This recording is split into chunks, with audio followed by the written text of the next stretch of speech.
हरे कृष्णा। आज हम लोग जानेंगे कि अनुलोम विलोम प्राणायाम क्या होता है और अनुलोम विलोम प्राणायाम किसको करना चाहिए और कब करना चाहिए। तो चलिए जानते हैं। सबसे पहले तो हम अनुलोम विलोम क्या है इसके बारे में जानेंगे। अनुलोम विलोम चूँकि इस समय इसका नाम मतलब कि दिया गया है, लेकिन इसका जो प्राचीन नाम है जिससे योग शास्त्रों में वर्णन है, इसका नाम नाड़ी शोधन प्राणायाम है। नाड़ी शोधन प्राणायाम या यूँ कहे कि अनुलोम विलोम प्राणायाम, इस प्राणायाम का जो आपका सबसे बड़ा बेनिफिट है वो आपकी नाड़ियों को शुद्ध करता है। आपकी नाड़ियों में जो मल भरी होती है उसको शुद्ध करता है और साथ ही आपके 72,000 जो नाड़ियाँ होती हैं उनको भी प्योरीफाई करता है। आपके शरीर के भीतर शांति महसूस होता है और इसके साथ ही आप ये प्राणायाम कभी भी कर सकते हैं, बशर्ते आप खाना खाने के आधे घंटे बाद करें। और सबसे ज़्यादा लाभ तो आपको सूर्योदय सुबह के समय सूर्योदय होने के पश्चात आपको बहुत अच्छे लाभ मिलेंगे। आप आधी रात में भी इस प्राणायाम को कर सकते हैं, इससे बहुत अच्छे लाभ मिलते हैं। तो नाड़ी शोधन प्राणायाम को हम लोग अनुलोम विलोम प्राणायाम के नाम से जानते हैं। आप दोनों में से कोई भी नाम चुनिए, बस सही तरीका पकड़िए और सही तरीके से करिए। तो अब जानेंगे कि किसे करना चाहिए। नाड़ी शोधन प्राणायाम सभी कर सकते हैं और ये प्राणायाम कभी भी कर सकते हैं। अगर आप बीमार अवस्था में हैं, यानी कि अगर आपके शरीर के स्तर पे, मन के स्तर पे किसी भी प्रकार की बीमारी हो या फिर किसी भी प्रकार का आपके शरीर में दर्द, थकान, चिंता हो, तो उस समय इस प्राणायाम को निश्चित रूप से करें तो आपको बहुत अच्छे परिणाम मिलेंगे। आप सिर्फ और सिर्फ 10 मिनट में करेंगे तो आपको बहुत अच्छे परिणाम मिलेंगे। बशर्ते सही तरीके से करिएगा, धीरे धीरे करना होता है। और एक और बात कि नाड़ी शोधन प्राणायाम को आप सुबह में करें, फिर दोपहर में, फिर शाम में करें और आप चाहे तो रात में भी कर सकते हैं। आपको अगर उठने में दिक्कत है, यानी कि बिस्तर पे आप ज़्यादा बीमार हैं और बिस्तर पे पड़े हुए हैं, तो आप लेटे लेटे भी नाड़ी शोधन प्राणायाम कर सकते हैं। फिर स्वस्थ होने के बाद आप बैठ के करें, आप कुर्सी पे बैठ के कर सकते हैं, लेकिन ये प्राणायाम सभी को करना चाहिए। इससे आपका शरीर का थकान दूर होता है, साथ ही आपके मन का भी थकान दूर होता है। आपका मन बहुत रिलैक्स फील करता है। अगर आपको सर में दर्द रहता है तो भी ये प्राणायाम आपके लिए बहुत ज़्यादा लाभदायी है। आपको अगर किसी भी प्रकार की चिंता, परेशानी या फिर किसी भी तरीके का आपको दिक्कत हो, शारीरिक स्तर पर, मानसिक स्तर पे, और ये आपकी आध्यात्मिक उन्नति भी करता है, तो इस प्राणायाम को हर योगाभ्यास करने वाले व्यक्ति को अपनाना चाहिए, जिससे उनका मन रिलैक्स फील होता है। अगर आप कोई योगाभ्यास किए और आपके शरीर में थकान है या फिर दर्द महसूस हो रहा है, आप इस प्राणायाम को करें। निश्चित रूप से गारंटी है कि आपको इस प्राणायाम के द्वारा आपको बहुत अच्छे लाभ मिलेंगे। तो चलिए इस प्राणायाम को हम लोग सही तरीके से सीखते हैं। देखिए, चलिए इस प्राणायाम को अब करते हैं। इस प्राणायाम को 2 स्तरों में किया जाता है। एक स्तर जो अभी अभी शुरुआती दौर में आप प्राणायाम का अभ्यास करने जा रहे हैं, उनके लिए हम प्राणायाम सीखेंगे। फिर इसका अभ्यास हो जाने पे, यानी कि पूर्ण रूप से अभ्यस्त हो जाने पे, जब हमारी श्वासें लंबी और धीमी हो जाएंगी, तब हम उच्च अभ्यास की ओर बढ़ेंगे। तो सबसे पहले तो बाएं हाथ का हम लोग बनाएंगे ज्ञान मुद्रा। अंगूठे और तर्जनी उंगली के कोर को एक दूसरे में मिलाएंगे और अपने बाएं घुटने पे रखेंगे। याद रखेंगे ये बायां हाथ है। दायां हाथ का बनाएंगे हम लोग विष्णु मुद्रा या प्रणव मुद्रा। तो प्रणव मुद्रा अभी हमने बनाया है, अंगूठे के बाद की 2 उंगलियों को ओपन करेंगे, और या तो आप विष्णु मुद्रा बना सकते हैं, अंगूठे के बाद की 2 उंगलियों को ऐसे मोड़ सकते हैं इस प्रकार, और अपनी नासिका के पास रखना है। अपने हाथ को इस प्रकार उठा के रखेंगे तो आप जल्दी थक जाएंगे। अपने ये कोयने को अपने शरीर से लगा के रखें और अपनी दायां नासिका को बंद करेंगे। दायां नासिका को बंद करेंगे, बाएं नासिका से श्वास हम लोग भरेंगे। हमेशा बाएं नासिका से श्वास को भरा जाता है। और जब प्राणायाम की क्रिया को खत्म किया जाता है, समाप्त किया जाता है, तब हम लोग को बाएं नासिका पे ही श्वास को ला करके धीरे धीरे छोड़ना है, फिर इसके अभ्यास को समाप्त करना है। इस बात का विशेष ध्यान रखें, इसका बहुत बड़ा लॉजिक है, कारण है। चलिए हम लोग दायां नासिका बंद करते हैं और बाएं नासिका से धीरे धीरे श्वास भरते हैं। इतना धीमे लेना है श्वास कि आपके सामने अगर यहाँ पे आटा रख दिया जाए या फिर पाउडर, तो ये उड़ना नहीं चाहिए। इतनी धीमी श्वास है। कभी भी इस प्रकार अभ्यास ना करें जिस प्रकार अभी हम बताने जा रहे हैं। बिल्कुल नहीं इस तरीके से अभ्यास करना है।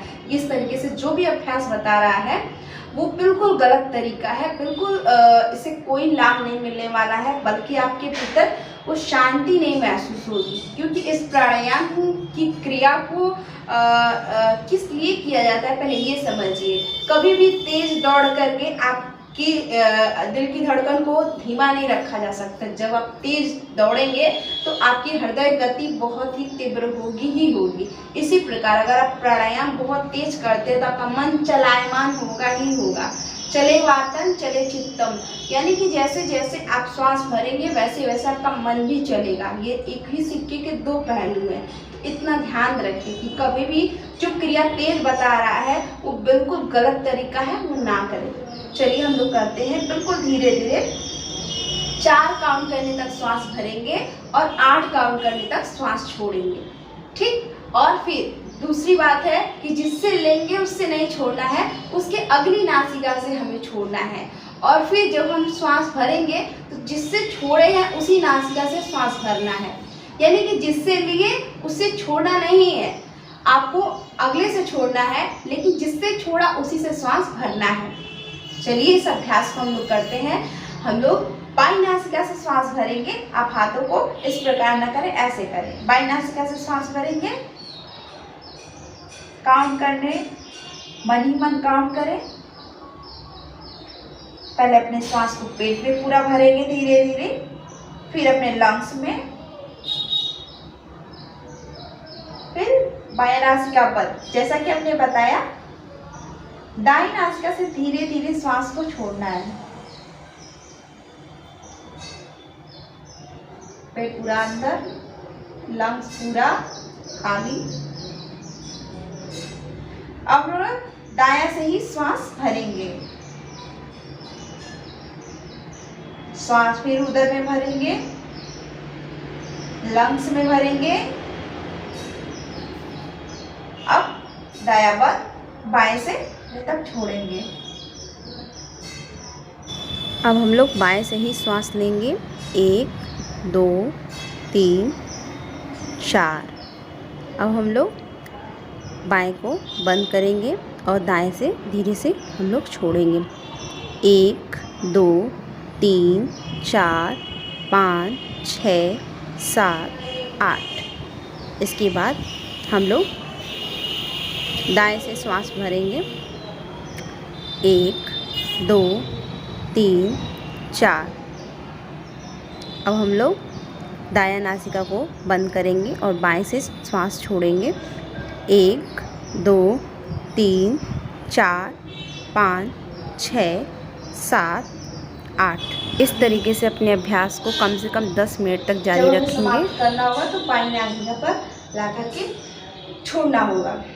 तो इस प्रकार आपने समझा कि हमें जिस नासिका से श्वास लेना है उसके अगले से ले जाकर के छोड़ना है, और उसी से श्वास भरना है जिससे हमने छोड़ा, और फिर अगले से ले जाकर के छोड़ना है। इस चीज़ का ध्यान रखें और काउंटिंग का ध्यान रखें। मन में काउंटिंग करें। अगर काउंटिंग मन में भी नहीं कर पा रहे तो अपनी चेतना को अपनी उंगलियों से जोड़ें और अपनी उंगलियों पे ध्यान दें कि आप ऐसे श्वास भर रहे हैं, तो इस पे ध्यान दीजिए। फिर उसकी अगली उंगली, फिर उसकी अगली, फिर उसके अगला, यानी कि 4 1 2 3 4। और फिर जब श्वास छोड़ेंगे तो ध्यान रखेंगे इसमें 1 2 3 4 5 6 और इसका अगला 7 8। अगर आप 8 सेकंड श्वास नहीं छोड़ सकते हैं, आप 6 सेकंड ही छोड़ेंगे। लेकिन श्वास में कोई आवाज़ नहीं, इतनी धीमी कि आपको भी वो आवाज़ न महसूस हो।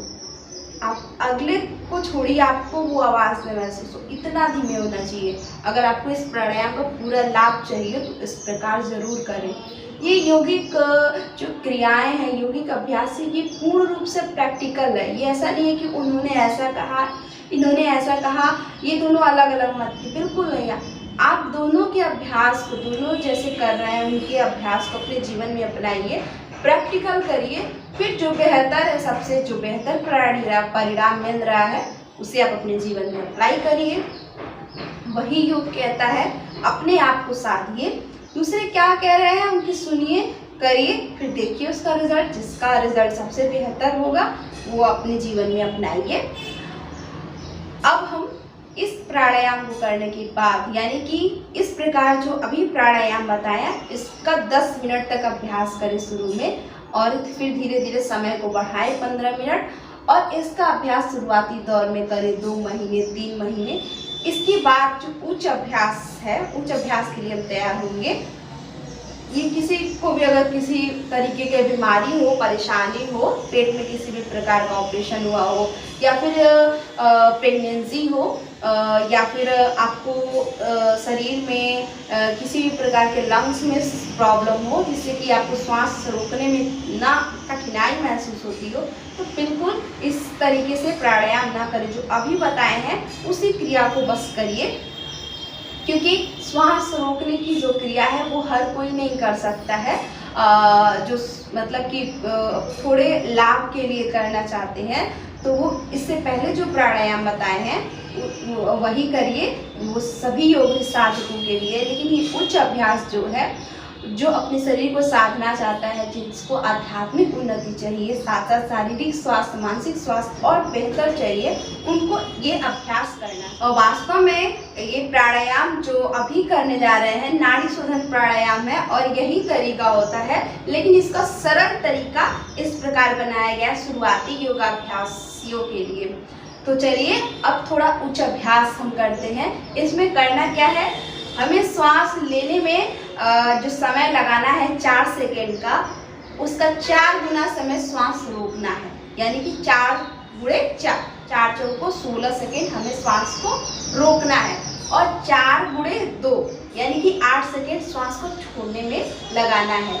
ये जो अनुपात होगा 1 संबंधे 4 संबंधे 2 का अनुपात होगा। यानी कि जितना समय लेने में लगाना है उसका 4 गुना समय हमें श्वास भीतर रोकने में, और उसका 2 गुना समय श्वास को छोड़ने में लगाना है। अगर आप इसका अभ्यास नहीं कर सकते हैं अभी, तो आप थोड़ी देर के लिए होल्ड करें। जितना देर आप मतलब कि आराम से सुविधाजनक तरीके से आप श्वास को रोक सकते हैं, कि आपको जब श्वास छोड़ना रहे तो आपको अपनाहट न महसूस हो, उतना ही देर श्वास को रोकें। जरूरी नहीं है कि आप 16 सेकेंड रोकें। शुरुआत में आप जितना देर संभव हो सके उतना देर रोकें, और श्वास जितना लेने में समय लगाए हैं उससे ज़्यादा समय यानी कि 8 सेकेंड छोड़ने में लगाए, अगर 4 सेकेंड लेने में लगा रहे हैं। इस चीज़ को अगर आप समझ गए तो निश्चित रूप से आपको शरीर के स्तर पे, मन के स्तर पे और आपके आध्यात्मिक विकास में बहुत ज़्यादा मदद करता है। आप अगर मेडिटेशन करना चाहते हैं तो इस क्रिया को पहले सिद्ध करें, फिर आप मेडिटेशन में जाएंगे तो बहुत अच्छे से कर सकते हैं। चलिए हम लोग करते हैं। सबसे पहले हाथों का या प्रणव मुद्रा या फिर हम लोग विष्णु मुद्रा बनाएंगे, और हम लोग बायां नासिका से 4 काउंट करने तक श्वास भरेंगे।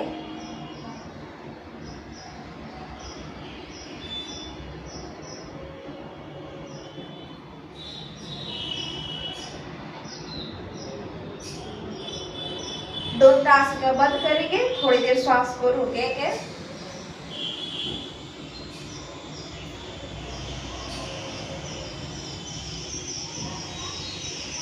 अगली नासिका से, दाईं नासिका से छोड़ेंगे।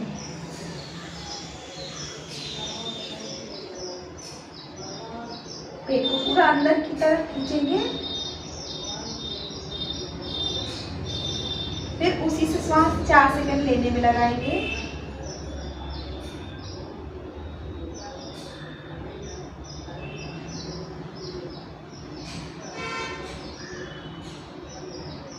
रोकेंगे,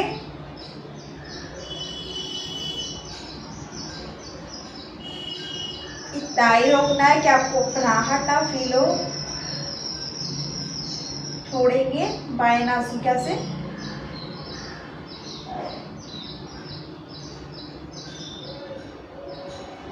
जब श्वास छोड़ेंगे तो आपका पेट अंदर की तरफ जाएगा। फिर आपको बायां से ही लेना है, पेट आपका फूलेगा, चेस्ट फूलेगा।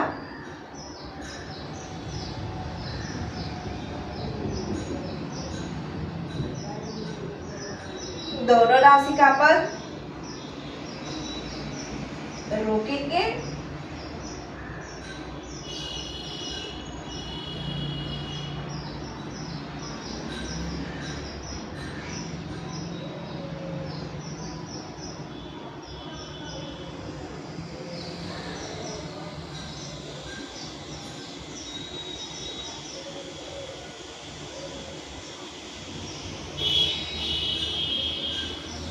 दायां से लिया, रोके,